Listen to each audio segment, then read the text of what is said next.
Morning, কেমন আছো তোমরা সবাই? আশা করছি তোমরা সবাই খুবই ভালো আছো, আর আমিও দেখো বিন্দাস আছি।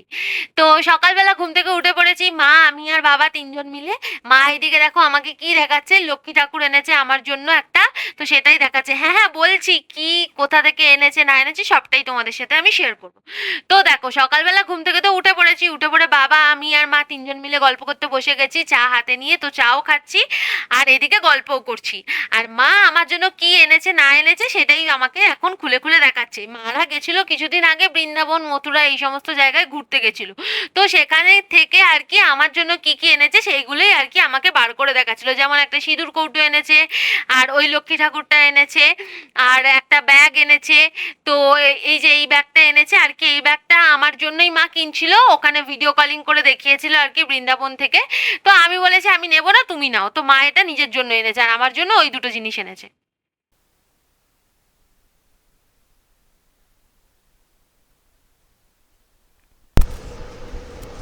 লোকে তাও তো টুকটুক করে ঘুরতে চলে যাচ্ছে ওখানে, অনেক কাছে একেবারে।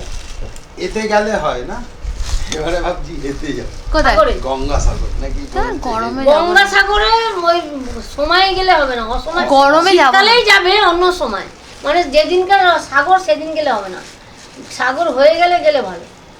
ডিসেম্বরের পরে যেতে হবে। ডিসেম্বরে তো গঙ্গাসাগর সাগরটা কোন সময় হয় কে জানি? শীতকালে হয়তো। বল বৃন্দাবনের মাটি,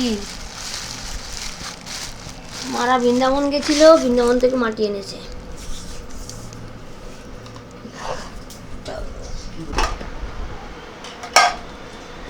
এখন আমাদের লুচি এখানে বানানো তো হবে তোমার- টিফিনের জন্য। মাথায় লেচি কেটেছে এখন বাবা।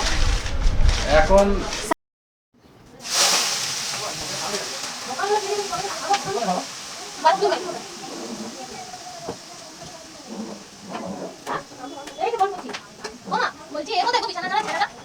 কি বলছো?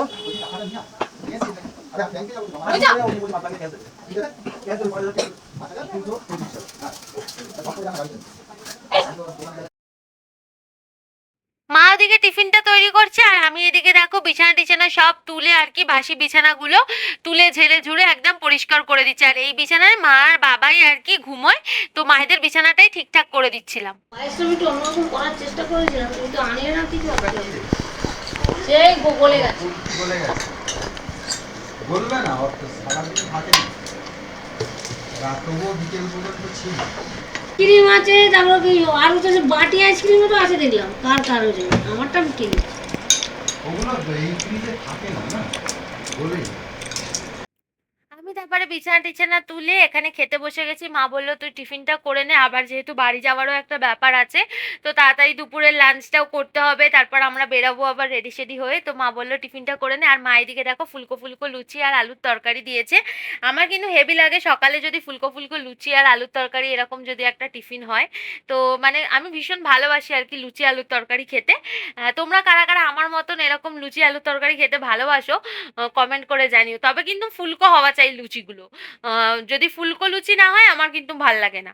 তো যাই হোক, তারপর খাওয়া দাওয়া করে এদিকে দেখো বসে গেছি আবার ভাঁড় হাতে নিয়ে আর কি। ভাঁড়ের মধ্যে আছে দইয়ের ঘোল। আগের দিনে আর কি জামাই ষষ্ঠীর দিনে এরকম সন্ধেবেলায় ভাই আর কোয়েল দইয়ের ঘোলটা আর কি নিয়ে এসেছিল, কিন্তু খাওয়া হয়নি। জামাই ষষ্ঠীর এত ভোজন করেছি তো, মানে মা আর কি এত খাওয়া দাওয়া করিয়েছে, তো পেটে আর জায়গা ছিল না ঘোল খাওয়ার মতন। তো ঘোলটা আর খাইনি, তাই মা বললো যে এখন খেয়ে নে, আবার বাড়ি যাবি খেতে ভুলে যাবি। তো দইয়ের ঘোলটা তাই মা দিয়ে দিয়েছে, তো খাচ্ছি এখানে বসে বসে।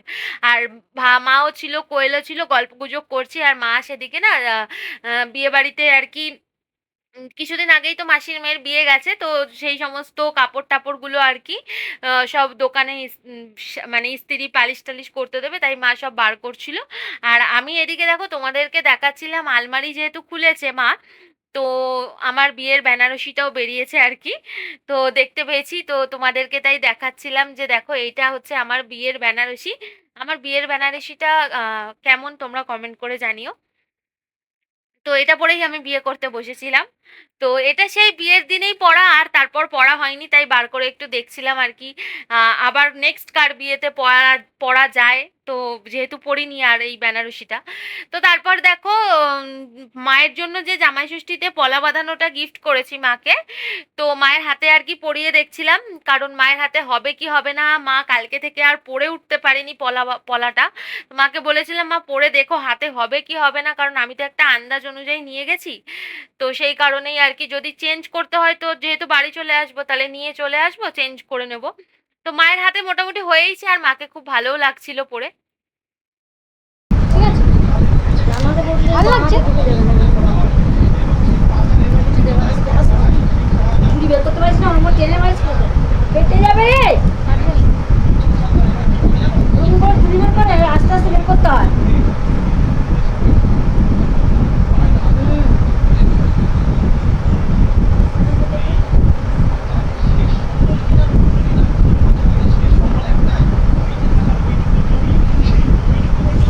হাত ভেঙে দিবি রে বাবা তুই।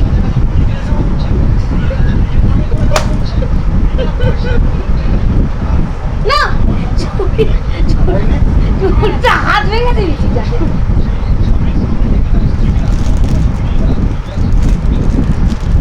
এটা নিয়ে চলে যাবো বাবা। হ্যাঁ, ওই মাপে একটু ফাঁকা করবি।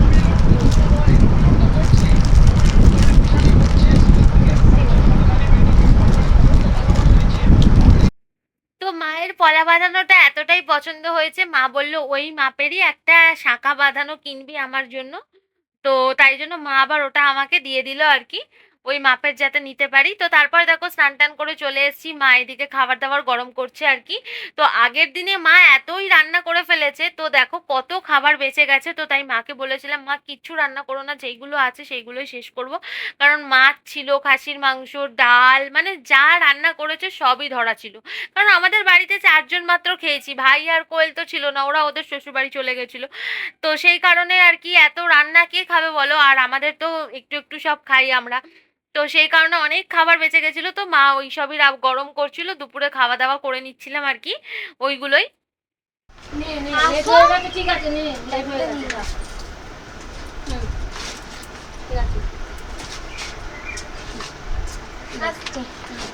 সাবধানে যাস। নাবো চলে যাচ্ছে, বন্ধ করে দিচ্ছ ফট করে। এই ফোকাস হচ্ছে না, ফোকাস হচ্ছে না, ফোকাস হচ্ছে না। ওই আসছি তাহলে মেবাড়ি আবার। তারপর দেখো খাওয়া দাওয়া করে রেডি হয়ে আর কি তাড়াতাড়ি করে বেরিয়ে পড়লাম। আর এদিকে বাসে করে রায়চক থেকে চলেও এসেছি আর কি ভেসেল ঘাট অবধি। তো এখানে দেখো আমার বর লাইন দিয়েছে আর কি টিকিটের, ভেসেলের টিকিটের জন্য। তো তারপর দেখো বাড়িও চলে আসলাম। এখানে আমার বর রাত্রেবেলা বললো সেরকম ভাবে কিছুই খাবে না, তো আসার সময় পাউরুটি আর ডিম কিনে নিয়ে এসেছিলাম। তো ও বললো ডিম টোস্ট খাবে রাত্রেবেলা, তো ও নিজেই বানাচ্ছে, আর ডিম টোস্টটা না ও খুব ভালো বানাতে পারে, তাই ও সব বানাচ্ছে, আমি তবে পেঁয়াজ টেঁয়াজগুলো কেটে দিয়েছিলাম। আর তো চলো আজকের মতন আর কি বলবো, সবটাই তো শেয়ার করলাম তোমাদের সাথে। আজকের মতন ভিডিও এই পর্যন্তই, দেখা হচ্ছে নেক্সট ব্লগে। টাটা, গুড নাইট, সবাই ভীষণ ভালো থেকো, সুস্থ থেকো।